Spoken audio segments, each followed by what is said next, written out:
Israel ने Iran के south Pars gas field पर हमला किया, जो दुनिया की सबसे बड़ी प्राकृतिक गैस सुविधा मानी जाती है। इस हमले से बौखलाए ईरान ने खाड़ी क्षेत्र के तेल और गैस फील्ड्स पर जवाबी हमले किए, जिसके बाद तेल और गैस की कीमतों में अचानक बढ़ोतरी भी देखने को मिली। South Pars gas field Iran के दक्षिणी बुशहर प्रांत के पास स्थित है। यह क्षेत्र न केवल ईरान की घरेलू गैस जरूरतों को पूरा करता है, बल्कि कतर के साथ मिलकर दुनिया में गैस निर्यात का महत्वपूर्ण केंद्र भी है। इसके बाद ये सवाल उठ रहे हैं कि क्या दुनिया एनर्जी वॉर में फंस चुकी और क्या यह ऊर्जा संकट दुनिया को तीसरे विश्व युद्ध की तरफ धकेल देगा।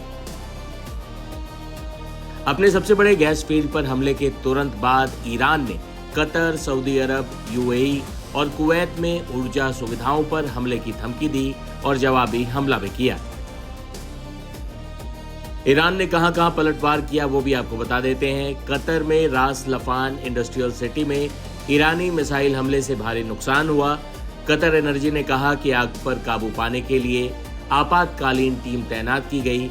इसके बाद उत्पादन भी प्रभावित हुआ। सऊदी अरब की राजधानी रियाद में 4 बैलिस्टिक मिसाइलों को रोक दिया गया। मिसाइलों का मलबा शहर के अलग अलग हिस्से में गिरा, जिसमें 4 लोग घायल हुए। यूएई और कुवैत में ईरान ने अल हुसैन गैस फील्ड और अन्य पेट्रोकेमिकल कॉम्प्लेक्स को निशाना बनाने की चेतावनी दी। कतर ने ईरानी दूतावास के सभी मिलिट्री और सिक्योरिटी अटैची समेत कर्मचारियों को 24 घंटे में देश छोड़ने को कहा और उन्हें पर्सोना नॉन ग्रांटा घोषित किया। बता दें कि साउथ पार्स गैस फील्ड दुनिया का सबसे बड़ा ज्ञात प्राकृतिक गैस भंडार है। यहाँ ईरान की 75% घरेलू गैस उत्पादन होती। कतर के हिस्से में बड़े पैमाने पर एलएनजी निर्यात किया जाता है। ऐसे में सवाल उठ रहा है कि क्या यह युद्ध ऊर्जा युद्ध और फिर विश्व युद्ध बनने जा रहा है। बता रहे हैं भारत के पूर्व डिप्टी एनएसए। जो विशेषज्ञ वो ये कहते हैं कि स्ट्रेट ऑफ हॉर्मुज सबसे गंभीर और मुश्किल चोक पॉइंट है, तो उसमें से कुछ भी जो पास होता है it is critical for, it's a lifeline for energy security. तो जो भी हमने किया है पिछले कुछ दिनों में, हमारी जो वेसल्स आई हैं, हमारी तरफ से, हमारे लिहाज से बहुत बड़ा अचीवमेंट है, क्योंकि उसको उसके ऊपर सैबोटाज करना या उसके ऊपर आक्रमण करना ज़्यादा मुश्किल नहीं है। उसके लिए ना कोई बहुत बड़ी मिसाइल चाहिए। The kind of weapons you need to sabotage and to create insurance risk is not much. So Iran या कोई और भी है वो कर सकता है। तो इस प्रकार इसको मद्देनज़र रखते हुए जो जहाँ तक अब तक की बात है उसमें हमारा अचीवमेंट अच्छा खासा है, क्योंकि हम अब ये हो रहा है। पहले तो हमें ये लग रहा था कि कोई भी वेसल नहीं आ पाएगी, तो अगर इंडियन वेसल्स को आने दे जा पा रहा है तो एक अच्छी बात है हमारे लिए। और अब देखिए इससे आगे हम किस तरह आगे बढ़ते हैं, इसमें किससे हम बात करते हैं, ईरान से और अमेरिका से। बट अभी तक जो है फिंगर्स क्रॉस्ड। सर, इस कॉन्फ्लिक्ट में इंडिया के लिए आप क्या रोल देखते हैं?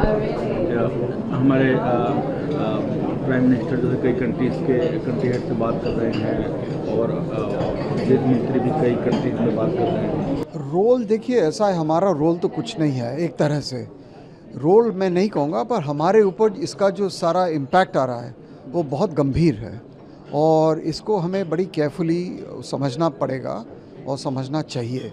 जल्दीबाजी में कुछ नहीं हम कर सकते, क्योंकि इसमें हमारी एनर्जी सिक्योरिटी, फाइनेंशियल सिक्योरिटी, हमारे डायस्पोरा, अलग अलग हमारे बहुत गंभीर रियल टाइम इंटरेस्ट हैं। सो जो भी हम इसमें अपनी पॉलिसी या नीति अडॉप्ट करते हैं, हमें बहुत सोच समझ के करना पड़ेगा।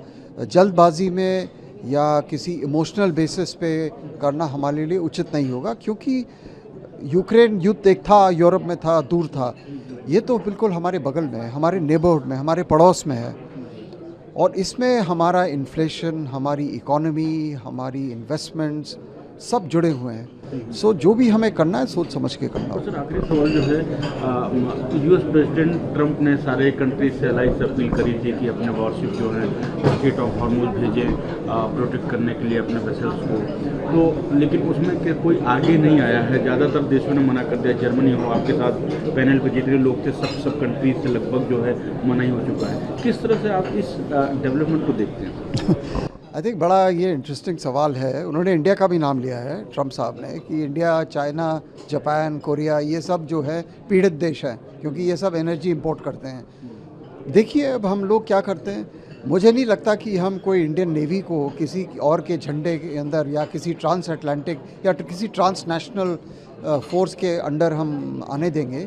लेकिन अभी तक जो देखा है, थोड़ा सा जो सिग्नलिंग हमारी तरफ से हुआ है बहुत इंटरेस्टिंग है कि इंडियन नेवी के वेसल्स जो है वहाँ तक जा रहे हैं।